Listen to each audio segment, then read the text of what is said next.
Okay, parametric curves arc length. So this is going to be very similar to our arc length formula from yesterday. Now remember, yesterday arc length we were talking about from a general function in the rectangular coordinate system. So this is for a parametric function.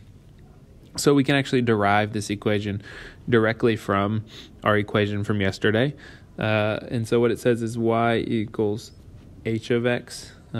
So if we want the arc length and we want to convert this to a parametric system, we need a separate function for x and a separate function for y. So it's a little clever. So this becomes the square root. So we've got 1 plus h prime. So h prime, so the derivative of h, I'm going to go ahead and write it as dy dt to kind of expose the time here over dx dt. Quantity squared dx. All right, so that is me introducing time, which is what I'm going to need if this is going to become a parametric system. And now I also have an x and a y showing up. So it's a little tricky to go about simplifying this. So we got, this becomes kind of the integral from a to b of the square root. The first thing I'm going to do is, under the radical, I'm going to take that 1, and I'm going to get a common denominator. And so the common denominator would be, let's see, dy dt, or it'd be dx dt squared over dx dt squared. So this would become dx dt quantity squared over dx dt quantity squared, because that's also 1, plus dy dt, and I'm going to separately square the top and the bottom,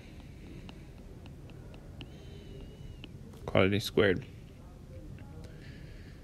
Okay, and then I have a dt, sorry, it's a dx out front.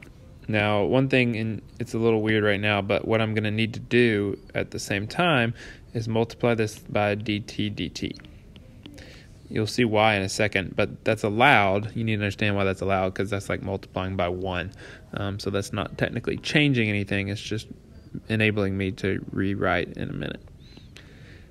So a little more algebra in here. So on the inside, I can combine the fractions. So this just becomes dx dt quantity squared plus dy dt quantity squared all over dx dt quantity squared.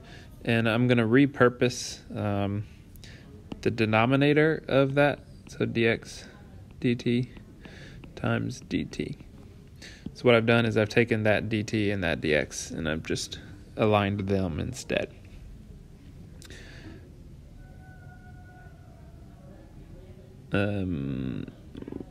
That should be a dt on the outside.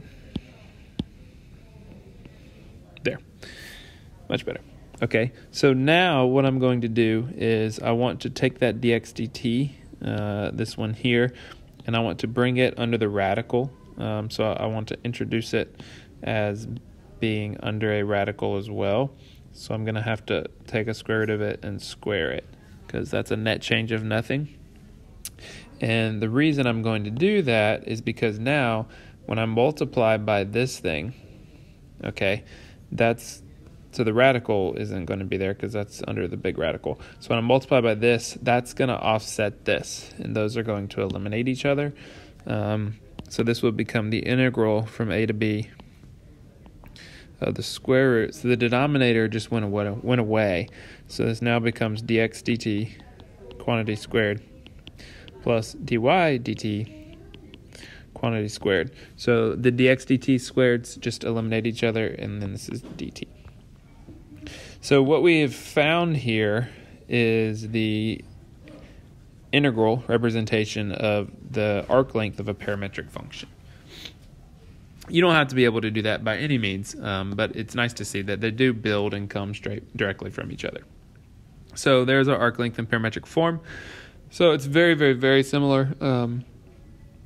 It's just instead of the square root of 1 plus the derivative squared, we have to incorporate the derivative of x squared and also the derivative of y squared separately. And then 1 was kind of like a nice placeholder for this to kind of do this. So this really, honestly, is not that bad. So let's look at an example problem. Example 1, parametric function. We got x equals t squared, and then y, find the distance traveled from 1 to 2. Beautiful. So the first thing I'm going to need is go ahead and find dx dt, get the derivatives over with, and dy dt. That way we don't have to worry about that later. Okay, so now I can set up my arc length. So the arc length is the integral. It's the square root. Okay, so it's dx dt, which becomes 2t quantity squared, plus the dy dt, which is t squared minus 1 quantity squared, dt. Since my differential is in terms of t, then it's totally okay for me to just use the 1 and the 2.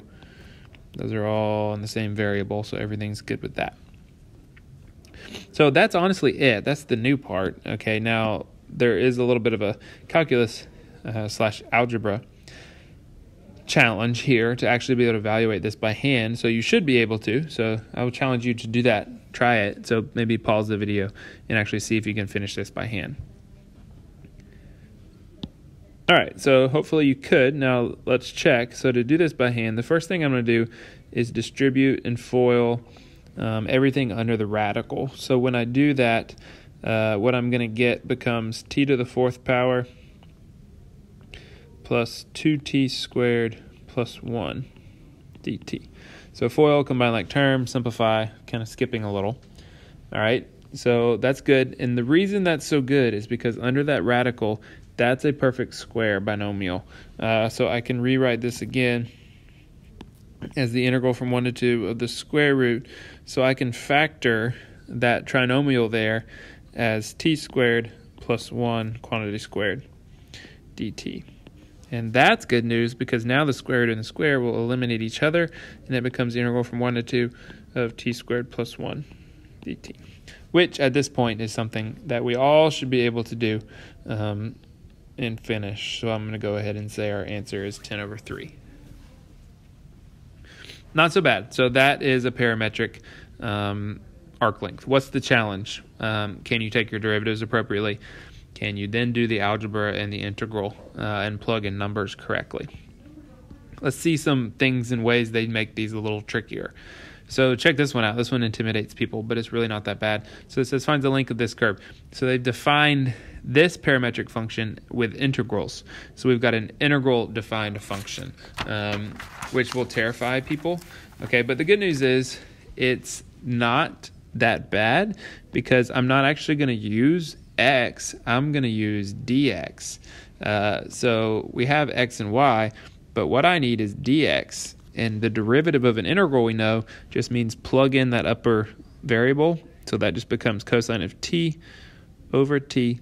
And then you technically chain rule it, but that's derivative of that is 1. So I don't have to worry about that. And then dy is simply sine of t over t. All right, so what they've done is they've kind of intimidated people away from this problem just by defining their functions as integrals. But not so bad. Arc length equals the integral. So I've got the square root of dx squared. So that's just cosine squared of t over t squared plus dy squared, which is sine squared of t over t squared dt. There's a little more challenge here. So I need to know my limits. And my limits are in terms of t. It didn't just straight up tell us that. It said find the length of the arc where there is a vertical tangent line. So I have to remember, how do I find where something is vertical? A vertical tangent line, straight up and down, no change in y. That means dx dt, no change in x, sorry, needs to equal 0. So cosine of t over t needs to equal 0. Ask myself, where does that happen? Well, cosine of t is 0. So where is cosine 0? That happens at pi over 2. and then it would keep going, 3 pi over 2, etc. And then also, whereas t0, that happens at 0. So it says find the length of the arc from the curve from the origin to the nearest point. So I'm going to be integrating here from 0 to pi over 2. Yes, 3 pi over 2, but that's not the nearest point. That would be further away. All right, so there's my setup. Now to solve this by hand, okay, could be done here as well. So this is all very good practice of taking integrals and things that we need for our AP exam. So when I look at this, we can get a common denominator on the inside. So cosine squared t plus sine squared t over t squared, which is great news because we should know that